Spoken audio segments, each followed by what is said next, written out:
días, bienvenidos a los temas de la Cámara, el programa institucional de la Cámara de Representantes, un espacio dedicado a abordar temas sociales, políticos, económicos y culturales de actualidad, temas de interés regional y nacional que tienen relevancia en el Congreso de la República. En Colombia, según la ley, la educación es un derecho de toda persona y una obligación del Estado, quien debe fomentar y brindar los escenarios para que ésta se cumpla.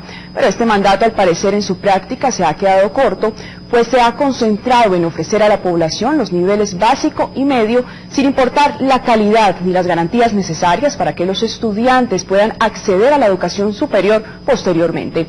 Ante este panorama se visualizan grandes problemáticas que son causantes de esta grave situación que viven los colegios del país. Fallas en los planes curriculares, la falta de exigencia y presupuesto en la inversión por parte del Estado, la creación de instituciones educativas como negocio sin responsabilidad ética y en la educación superior los reducidos cupos en las universidades públicas, ante la demanda de, por supuesto, los jóvenes que quieren acceder a las mismas. Hoy, durante este programa, conoceremos cuál es la situación actual en la educación de nuestro país, en qué radica la falta de calidad y cobertura, por qué no se aplica la ley si la educación es un derecho de la población y una obligación del Estado, qué tipo de control se hace a aquellas instituciones de garaje como se conocen comúnmente, qué importancia tiene la familia en la formación de los jóvenes. Estas, entre otras respuestas, analizaremos durante esta hora con nuestros invitados. Quiero recordarles que estamos en vivo, pueden llamar a la línea 382-4148, plantear las diferentes inquietudes, esa línea es a nivel de Bogotá, y les recuerdo el tema de hoy, problemática de la educación pública en Colombia. Voy a presentarles, por supuesto, a mis invitados el día de hoy. Están con nosotros el representante Carlos Andrés Amaya. Él es representante a la Cámara por el departamento de Boyacá, pertenece al Partido Verde e integra la Comisión Sexta. Es ingeniero electrónico de la Universidad Pedagógica y Tecnológica de Colombia, y actualmente estudia una maestría en Ingeniería Ambiental en la misma universidad. También está con nosotros el representante Juan Valdés Barcha. Él es representante a la Cámara por el departamento de Antioquia. Pertenece al partido Alianza Social Indígena e integra la Comisión Séptima y la de Ordenamiento Territorial. Es comunicador social de la Universidad Pontificia Bolivariana y tiene un posgrado en gerencia de la Universidad del Rosario. Buenos días, representantes, gracias por haber atendido esta invitación a los temas de la Cámara. Buenos días, Dayana, un saludo muy especial a todos los televidentes y al compañero aquí, el representante Carlos Amaya. Buenos días, Dayana, gracias por la invitación y esperamos poder conversar gratamente y hablar sobre algo tan importante como es la educación. Claro que sí, representante Amaya, quiero iniciar con usted para que contextualicemos un poco sobre el tema que vamos a tratar hoy y hablemos de cuál es la situación actual que vive la educación pública en nuestro país. Bueno, muy compleja la situación. Dar un diagnóstico sobre el tema educativo en Colombia es algo supremamente complejo, pero nosotros hemos venido planteando desde las universidades públicas, desde los estudiantes, que es el sector donde vengo, que existe una grave crisis en el sistema educativo. Ha venido indudablemente avanzando en algunos escenarios como la educación básica y media, pero indudablemente la educación superior hoy día, y lo digo con todo el carácter y la rigurosidad del caso, vive la mayor crisis de toda la historia, pues desde el 91, desde la creación de la Ley 30, porque precisamente cuando esta ley se emitió no tuvo en cuenta muchos elementos, como modificaciones estatutarias, como modificaciones de reglamentos, de leyes, y fue aumentando los gastos que tuvo que asumir la universidad pública, la cobertura aumentó sin nuevos recursos y hoy tenemos una grave crisis allí. Y una de las causas o uno de los elementos que más genera equidad en cualquier sociedad, y no lo digo yo, sino lo han dicho maestros como Pablo Guadarrama, es indudablemente la educación. Y si tenemos una sociedad difícil que genera inequidad, que tiene problemas, indudablemente tenemos que concluir que la educación no está, o el modelo educativo actual no está de acuerdo a las condiciones o a las necesidades de esta sociedad colombiana. Muy bien. Representante Juan Valdés, ¿cuáles son las problemáticas, la situación que se vive actualmente con la educación en nuestro país, la situación que tienen que afrontar diariamente los jóvenes que quieren acceder a una educación pues básica, media y después superior?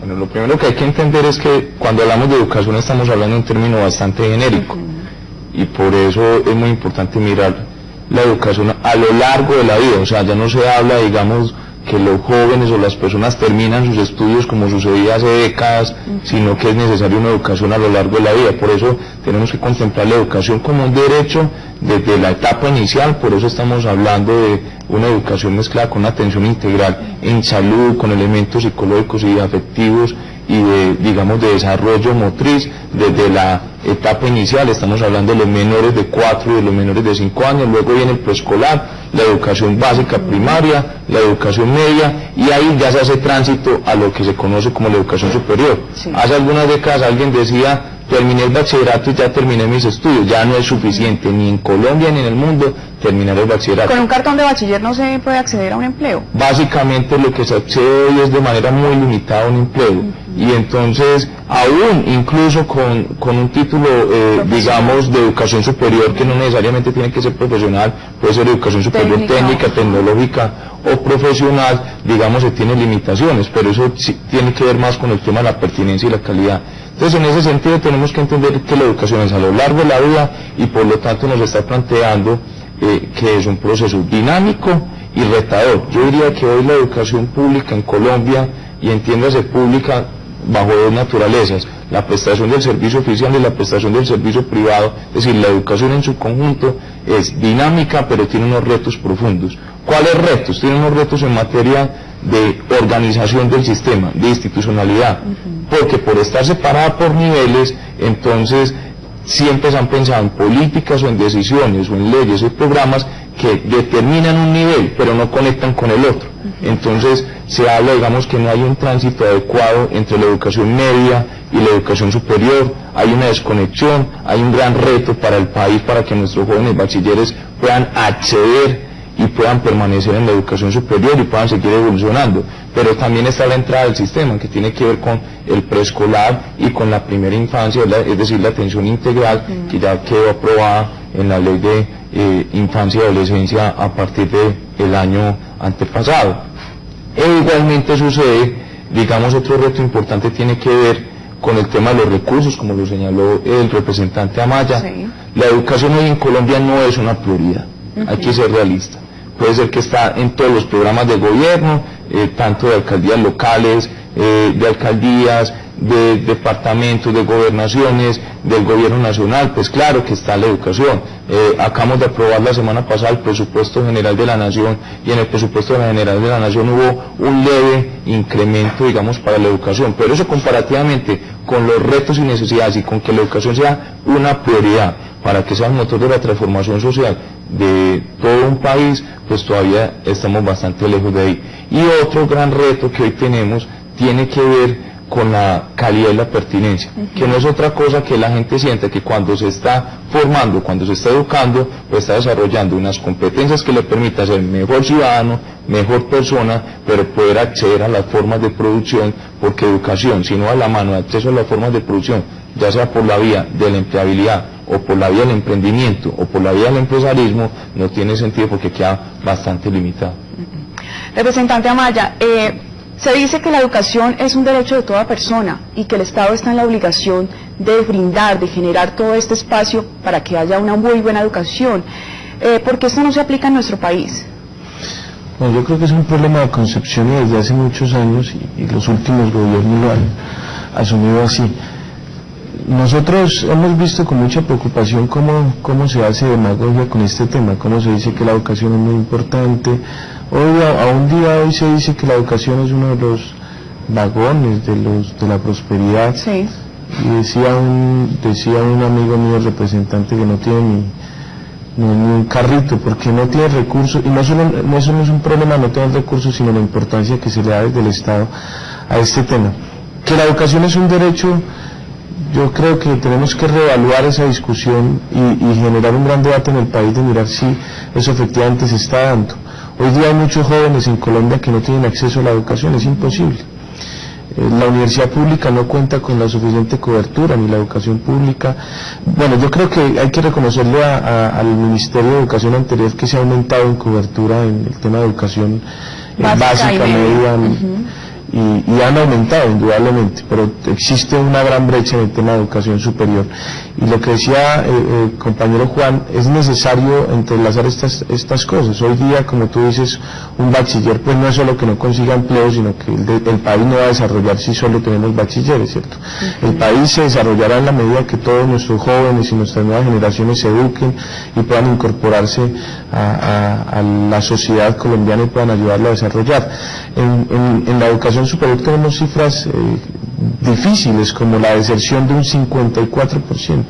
Es decir, todos los jóvenes que entran, de 100 jóvenes que entran, 54 jóvenes. ¿Por qué sucede este fenómeno? Porque no hay motivación, porque... Yo creo que han hecho diferentes tesis. Una tesis del ministerio, yo recuerdo muy bien cuando era representante de los estudiantes del CESU y líder estudiantil, decían, no, es que el modelo está mal y en vez de financiar la demanda hay que financiar la oferta. Es decir, en vez de financiar a las universidades públicas, al revés, en vez de financiar las universidades públicas, que es oferta, financiemos la demanda, que es el ICETEX y sus mecanismos, que es más efectivo. Cuando en el 2008 vimos que el ICETEX financió muchísimos estudiantes, casi todos los que se presentaron accedieron a los recursos del ICETEX, y nos dimos cuenta que de ese año, 2 años después, el 54% también de los estudiantes que habían ingresado por ese medio también se habían retirado de la universidad. Entonces nos dimos cuenta que el problema no era de financiar la oferta a la demanda. Y se han hecho muchas tesis sobre eso. Existe un sistema que es el SPADIES, que es el que le hace seguimiento a los estudiantes y revisa cifras de deserción, pero eso no es más que un sistema de números fríos. Se ha quedado ahí como los números de deserción son estos y no se ha hecho mucho. El ministerio ha dicho que ha hecho políticas para esto. Mi tesis es que el tema de la deserción en la educación superior es un tema de mirar la educación de una manera integral, es decir, mirar que los jóvenes no solo entran a la universidad y se ponen a estudiar, sino que también comen, que necesitan transportarse, que necesitan vivir. Ese es un tema de políticas públicas, de cómo le damos bienestar universitario a esos jóvenes para que puedan sostenerse en la universidad pública, y cómo desde el colegio iniciamos una etapa de ayudar a encontrar al joven su vocación. Muchos jóvenes llegan a la universidad y se presentan a lo que el papá le dijo, a lo que le tocó, a lo más fácil de pasar, y pues se encuentran con tercero o cuarto semestre que ya no les gustó y demás. Y otra situación que existe en deserción, que hacemos un estudio bastante serio de la Facultad de Educación desde la UPTC, que cuando llegan los jóvenes al colegio hay una brecha bastante complicada entre la educación, entre el bachillerato y la educación superior. Es decir, hay jóvenes que llegan, y yo lo viví en ingeniería electrónica, llegamos desde un municipio, a las diferencias de educación entre ciudades y municipios, llegamos de municipios con una educación en matemáticas, ejemplo, en ingeniería bastante débil comparada con educaciones de las grandes ciudades y grandes colegios. Y vemos que es necesario que la educación también tenga equidad, es decir, que la calidad del colegio del niño de la vereda de Anaray, de Socha, Boyacá, que queda como a 3 horas del municipio, de un municipio de 5.000 habitantes de donde soy, sea igual a la calidad de formación del estudiante del gimnasio moderno en Bogotá.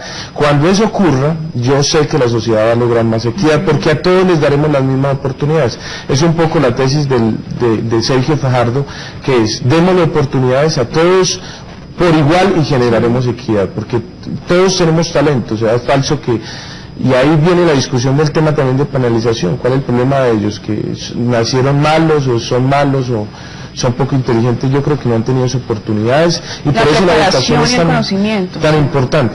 Por eso, Dayana, yo creo que es necesario que no nos sigamos vendiendo, no le sigamos echando